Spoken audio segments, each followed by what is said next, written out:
कामचोर बहू। कांता बहन की 2 बहुएं थी, बड़ी कल्पना और छोटी प्रिया। कल्पना का जैसा नाम वैसा ही काम। सारा दिन कल्पनाओं में रहती, ना कोई काम करती न कोई धाम।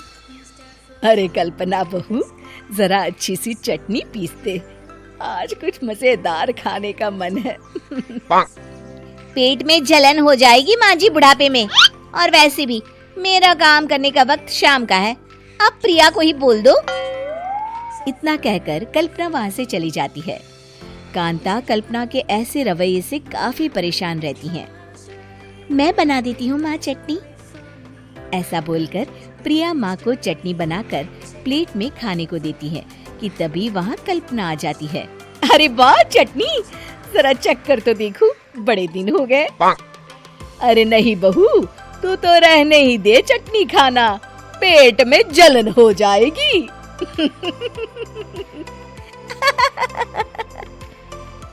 इतना कहकर कांता और प्रिया दोनों हंसने लगते हैं। कल्पना सारा दिन या तो मोबाइल में YouTube देखती या फिर सोती रहती। उसका कमरा भी बिखरा और गंदा रहता।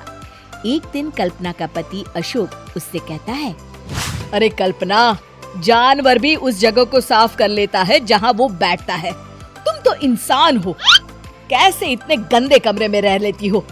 देखो सारा सामान यहाँ वहाँ बिखरा पड़ा है। ज्यादा अपनी माँ का बोल ना बोलो। हाँ, कमरा तुम्हारा भी तो है, गंदा लग रहा है तो साफ कर लो। पता नहीं तुम्हारे साथ मैं कैसे जिंदगी बिताऊंगा। इतना कहकर अशोक वहाँ से चला जाता है। कल्पना बस खाना खाने कमरे से बाहर आती और फिर से कमरे में चली जाती। इससे कांता बहन काफी परेशान रहती। एक दिन प्रिया कांता से कहती है, माँ, मैं सारा दिन काम करके थक जाती हूँ, आप कल्पना दीदी से कहिए ना कि सुबह और शाम का काम बांट ले। मैं तो अब सिर्फ एक वक्त का ही काम करूँगी। हाँ। अरे तू वो भी ना करना, एक बहू तो कामचोर थी ही, दूसरी भी आ गई काम ना करने के बहाने लेकर। तभी वहाँ प्रिया का पति रमेश आ जाता है। माँ, मैं देख रहा हूँ भाभी कोई काम नहीं करती, प्रिया सारा दिन घर और रसोई का काम करती है, अब कुछ करो ना माँ। कांता मन में कुछ सोचती है और कल्पना के पास जाती है। कल्पना फोन पर मेकअप करना देख रही होती है। कल्पना, तुम सारा दिन बस मोबाइल देखती हो, घर का कोई काम भी कर लिया करो। प्रिया सारा दिन काम करके थक जाती है।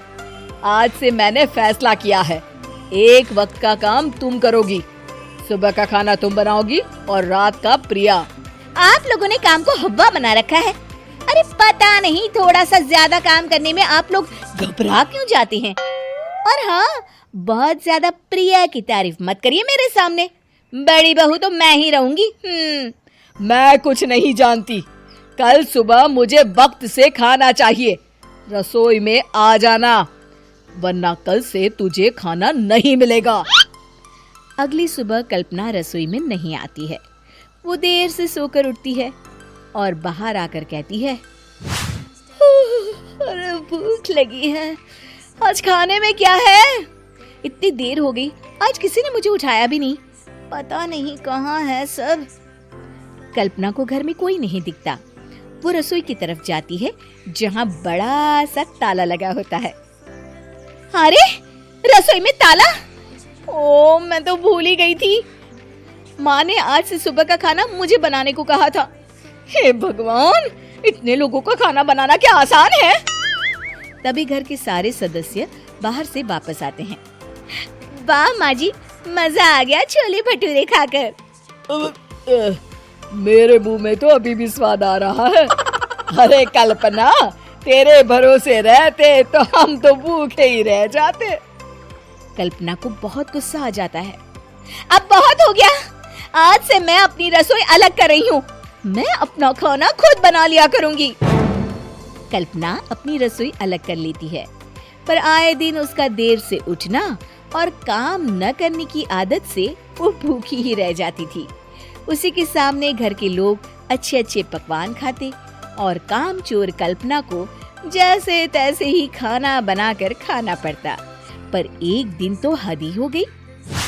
माँ, दीदी आज सुबह से कमरे से बाहर नहीं निकली, हमें जाकर देखना चाहिए।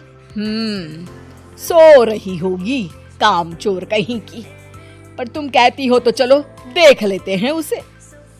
कल्पना कमरे में पेट पकड़कर बैठी होती है। हाय, मेरा दर्द पेट दर्द के मारे मर रही हूँ मैं।